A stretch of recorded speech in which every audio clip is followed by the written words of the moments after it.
Friday, 3rd February 2023. Good evening, televiewers, and welcome to the 6:30 p.m. primetime newscast coming to you live from My Media Prime Television. I am Dolly Ngonde for presentation. The news starts now in the economic capital of Cameroon as workers of the Bolloré Transport and Logistics Company are continuing in pressing on with their strike action, which began yesterday against management.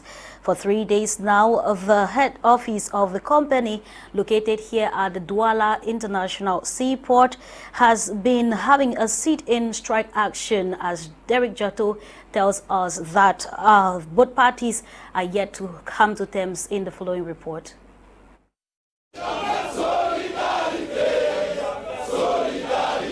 Solidarity in words and action.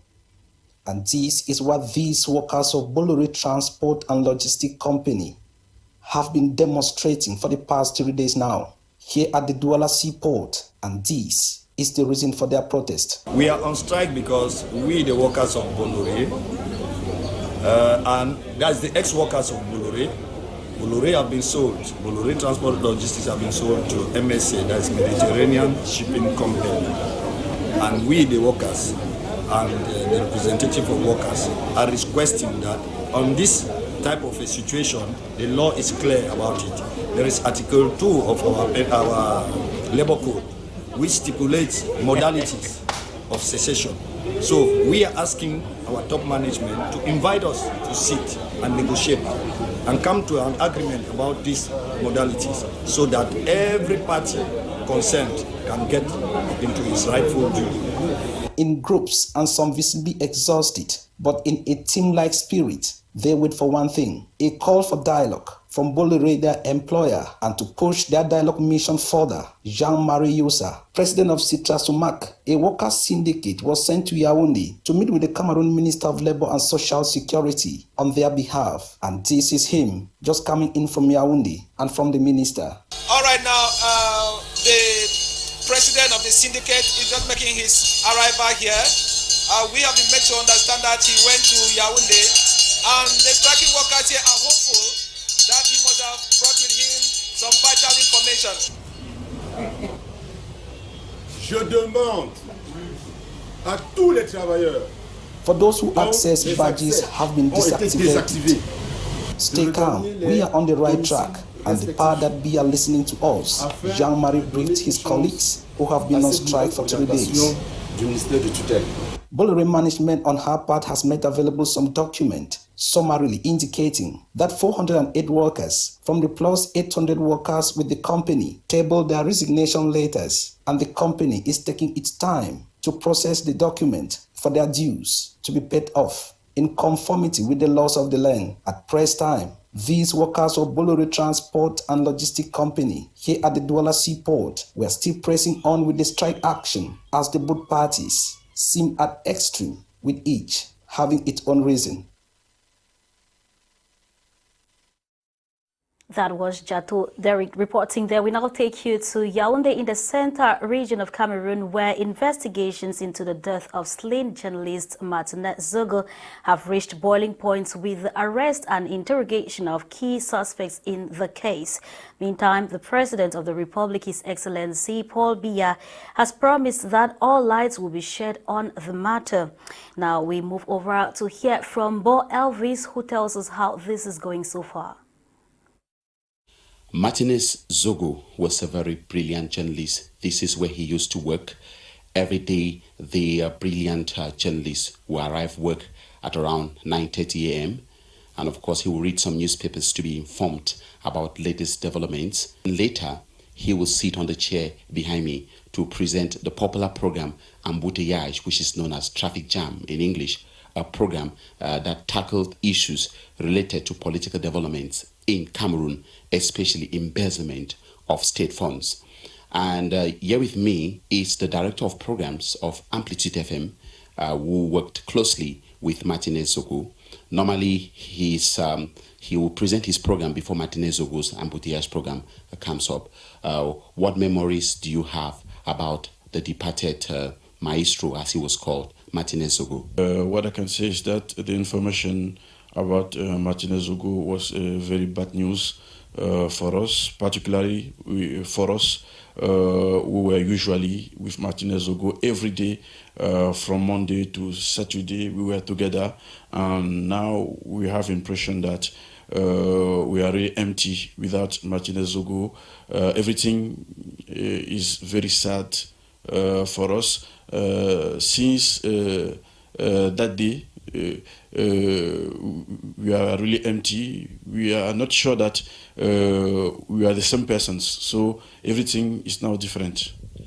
The President of the Republic of Cameroon, His Excellency Paul Biya, has ordered investigations into the death of this very brilliant journalist, supervised by the Minister of State, Secretary General at the Presidency of the Republic, Ferdinand Ngonde, was given firm instructions to the Delegate General for National Security and to the State Secretariat for Defense to ensure that an administrative investigation is carried out to ensure that those who killed Martinez Zogo are brought to book. And with me is still the Director of Programs of Amplitude FM. What do you have to say about the personal implication of His Excellency Paul Biya in this file? You know that we don't have real force, but the reaction of the President of the Republic and the world government give us force, give us more energy. It encourages us to continue, and now we can have, I don't know if we have now small joys on our heart. And we think that justice will make things positively. Thank you. The President of the Republic, as I said, has ordered investigations, and investigations are going on. This morning, we were at the State Secretariat of Defense, as you can see in the images, where the environment seems to be quite normal, but inside very tense, as most state officials are grilled there. No one is going to be left behind, according to the instructions of the head of state, His Excellency Paul Biya, who has personally said he supports and he stands by the press during this very difficult moment, which is affecting freedom of the press as well as democracy in Cameroon. Right here in the studio of Amplitude FM, where Martinez Zogo used to anchor his program Embouteillage, this is Bo Elvis alongside Marie Rosine for My Media Prime Television. Thank you, Elvis. We stay in Yaoundé to talk some political news, where 9 political parties, including the CPDM, the CRM, FDF, and FDC, SDF, the PAP, PCRN, UNDP, Les Liberataires, and the UPC have come together under the Together for Cameroon platform to push for the massive registration of Cameroonians. The question is, how will they push Cameroonians to register when many seem to have lost hope and also confidence in the electoral system of the country? Bo Elvis answers these questions next. 9 political parties, with the ruling CPDM inclusive, have taken the commitment to encourage voter registration in Cameroon at a time when young people seem to be at the back seat, complaining without any real zeal for change. Cette plateforme pour l'année écoulée avec des déplacements de proximité sur le terrain. The platform started 1 year ago. We were always in the field to accompany Elections Cameroon. We were able to register 4,298 registered voters.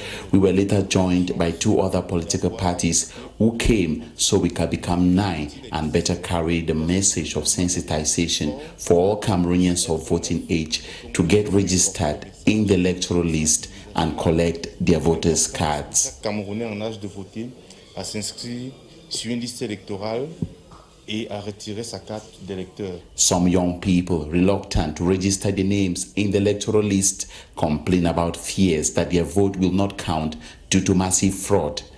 Together for Cameroon platform says voter registration first and the rest will be handled later. The truth is, every Cameroonian, young people need to first of all do what is their own responsibility, to go get their voters card, to have a critical mass. If we have between 10 to 15 million people registered, it will be difficult for the votes to be rigged. So we are encouraging everyone to first of all take their own responsibility. That's what we are doing. And we also want to tell people to understand that we are doing this in conformity with party leaders of the different political parties you see represented here. The platform wants more women to join the initiative so as to convince more female potential voters to register and defend their vote. Les femmes sont une masse critique extrêmement importante dans ce pays, mais elles sont les moins représentées dans la politique, mais aussi dans le système électoral. Women are extremely important, yet not quite represented in politics and the electoral system. C'est pour ça d'ailleurs que j'interpelle ici particulièrement chaque homme de pouvoir tout au moins convaincre sa voisine du... That is why I am calling on all men to join us in convincing other women so that they can have their voters' cards. We are not necessarily telling women to engage in politics. We just want them to have their cards necessary for change. L'engagement des femmes en politique. Mais tout ce que nous demandons aux femmes actuellement, c'est juste qu'elles puissent détenir leur carte électorale. Together for Cameroon platform has prepared a voters guide which will be massively distributed throughout the country to sensitize the voting age population. Away from that, today is the National Bilingualism Day in Cameroon, and here in Douala, the 18th edition has seen a massive turnout of pupils, students and their teachers in most academic institutions. Coming up next is Catherine Ikongwe's report on how the day has been celebrated, while focusing on the fact that these students and the younger ones have been given the opportunity to express themselves in these two languages. Take a listen to her report. Bilingualism, a window to cultures and technologies, a human capital development tool for the emergence of Cameroun. Bilinguisme, une fenêtre sur les cultures et les technologies, un outil de développement du capital humain pour l'émergence du Cameroun. This is the theme of this year's Bilingualism Day, as students and pupils in Douala littoral region of Cameroon have taken turns in gracing the event with a variety of sociocultural activities, ranging from the bilingual news presentation, sketches and traditional dances, just to name but these. These presentations showcase the important role bilingualism plays in the socio-cultural and economic growth of the country. It's profitable for them because they are conscious of the fact that they should both speak French and English to be perfect Cameroonians. The teacher teach in their opposite languages, and in Cameroon you still have some regions who needs to be well sensitized again so that they really get involved in it. On his part, Mr. Yenjo Simon, a teacher at Government Bilingual High School Dedo, attests that bilingualism is practiced at all levels in the school. We have classes in French and English in Lycée Bilingue Dedo. We have children, the students speaking in English and French alternatively. Pupils and students are excited celebrating the day, as it is an opportunity for them to exercise their knowledge on the both languages while demonstrating their civic responsibilities. We have sketched a song and we have said our rhyme. I thought I tried to speak English with my mates, try to learn French with my other mates and other things. Bilingualism is important to my life because with bilingualism I can learn more from my mates. The celebration of the 18th edition of the National Bilingualism Day in Douala has seen the massive turnout of pupils, students and teachers across several academic institutions. And in the same light, on the occasion of the celebration of the National Bilingualism Day, the director of the Ngonde Linguistics Center in the Adamawa region of Cameroon has also issued certificates of excellence to the staff of FECOM in that part of the country. Get the details right ahead with Nsungkikang. The ceremony to award certificates of recognition for bilingualism to the staff of FECOM in the Adamawa region by the director of the Ngonde Linguistics Center began with a series of speeches. Sajo Amowa, director of the Ngonde Linguistics Center, traced the importance of bilingualism in governance while appreciating the level of advancement by the staff of FECOM Adamawa in the practice of bilingualism. They are really committed in their training in English. In English because 100% of the staff here is French speaking, so they come to us to learn English. So, and during their whole training, they've been very, first of all, punctual. Secondly, very present, and after assessing them, we can see the progress. That is why we've decided to recognize their efforts and award a certificate of recognition. While receiving his certificate, the regional chief of FEICOM at Adamawa, on behalf of the entire staff, thanked the Director General for putting in place this initiative. I am very happy with because of the partnership that exists between the Linguistics Center of Ngonde and the regional agency, FEICOM Regional Agency of Adamawa. We noticed that year by year the level of our personnel is increasing, and we develop our skills in speaking and also in hearing and even in writing. That is why we want to say also thank you for our general manager who gives us the opportunity to have this training. Proud of their progress in learning both languages, the staff could barely hide their enthusiasm. I can say that we are very, very happy. I am very happy because I have learned English and I can speak English now.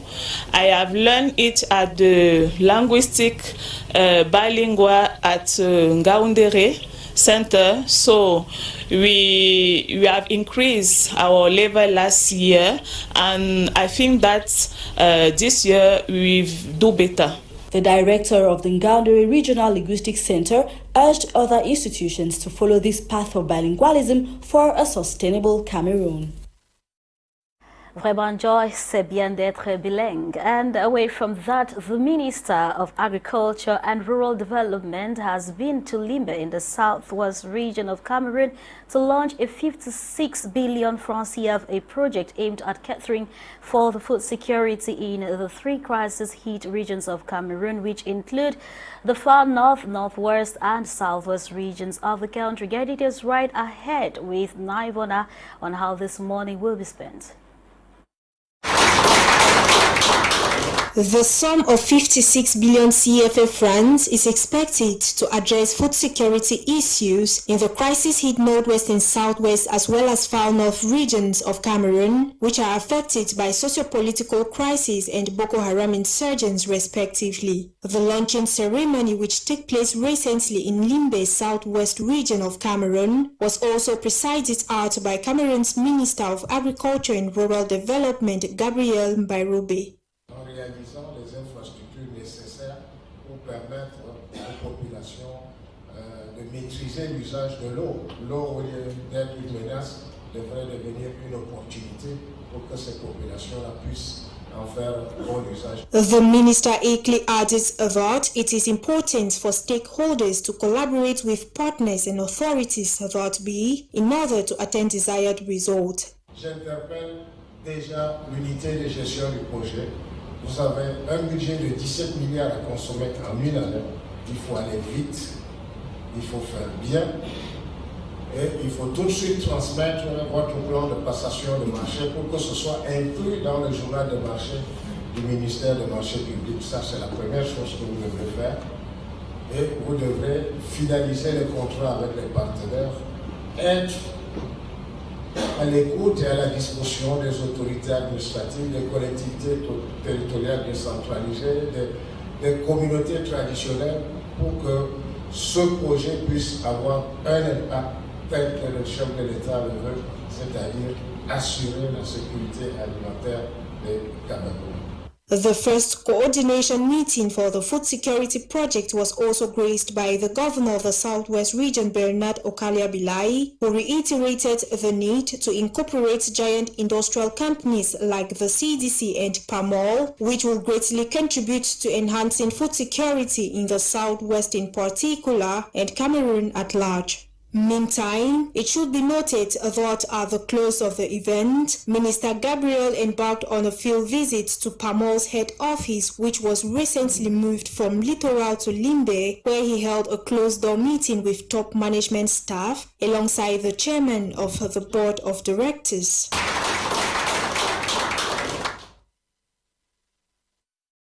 You're still watching the 6:30 p.m. Prime. Of course, newscast coming to you live from My Media Prime Television.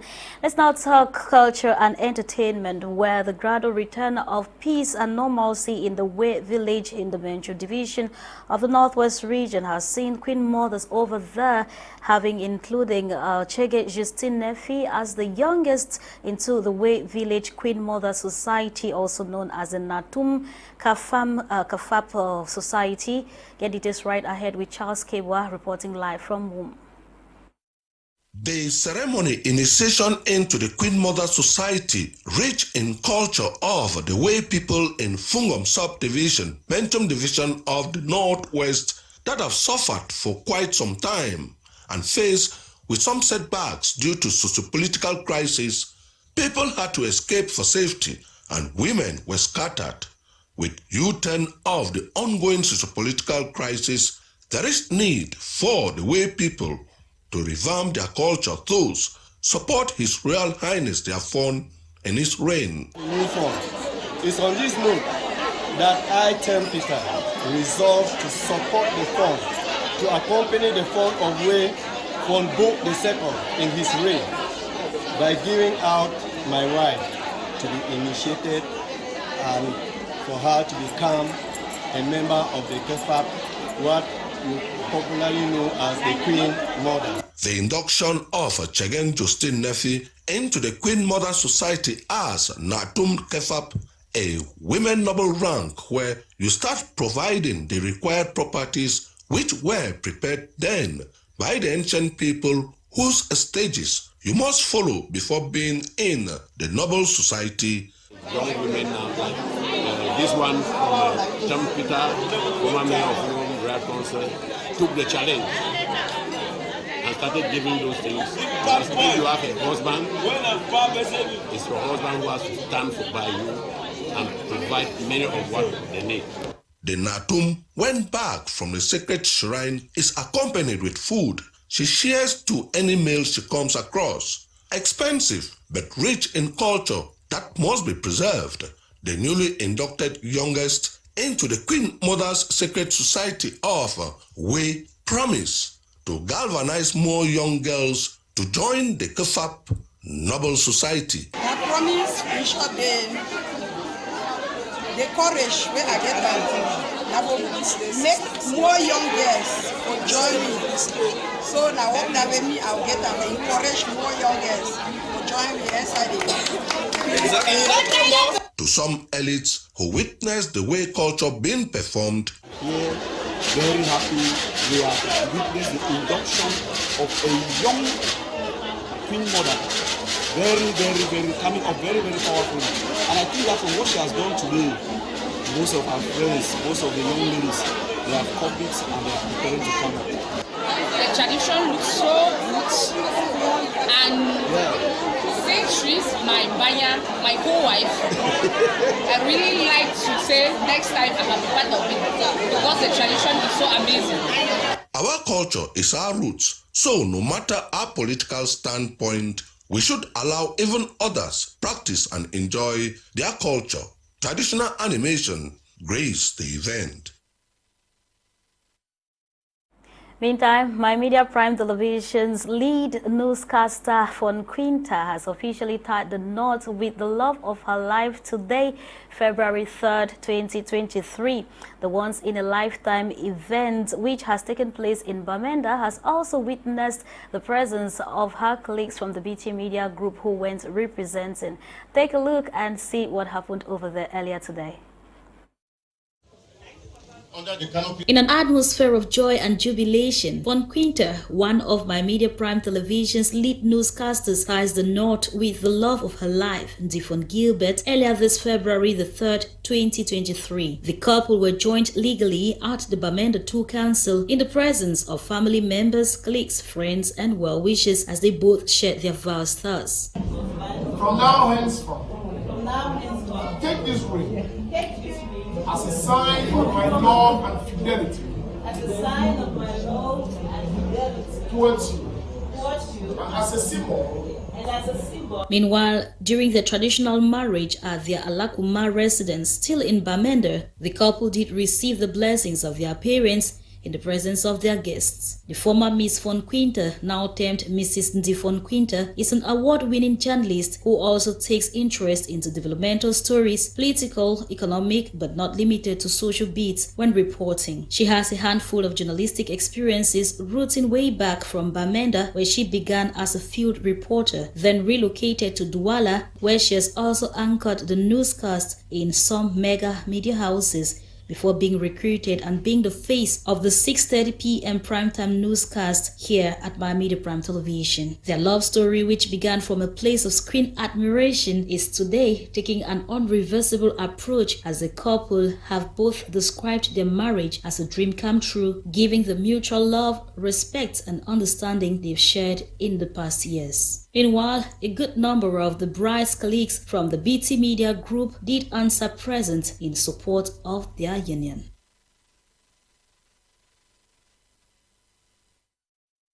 And on behalf of the BT Media Group, I am extending my own congratulations to the newlywed. Now let's talk health with Bukengo Wadi, where every February annually is set aside to raise awareness on the importance of prenatal infection prevention, which is a critical component of the broader maternal and child health strategy aimed at ensuring that mothers and babies do survive any maternal complications. Details ahead with health reporter Bukengo Wadi.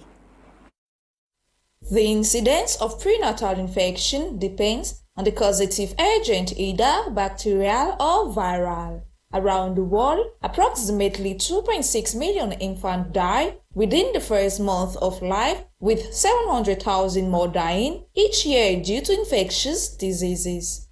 With prenatal infections being bacterial and viral illnesses that can be passed from mother to her child during pregnancy or during the process of delivery, serious complications for mother and baby may arise, including pregnancy loss, low birth weight, neonatal septicemia, meningitis, stillbirth, birth defects like spina bifida, learning disabilities over time, and more. Though vaccine-preventable diseases such as hepatitis B, rubella, and varicella are posing significant threat to mother and child, and many pregnant women missing out on vaccines for many reasons than one. It is important to note that immunization remains an effective and promising mechanism to help prevent infections. And according to the Advisory Committee on Immunization Practices, ACIP, the benefits of vaccinating pregnant women outweighs the potential risks of any side effect borne by vaccines. To this regard, the month of February is set aside to help raise awareness concerning the dangers of prenatal infections and complications, as well as encourage pregnant women to get vaccinated in order to help curb the steady rise of prenatal infection cases, deaths, and disabilities over time around the world. And in news out of the country, Eileen Sama now takes us to Russia, Japan, and also Australia to talk about the COVID-19 mortality rates, which have increased so far, as we get the details right ahead.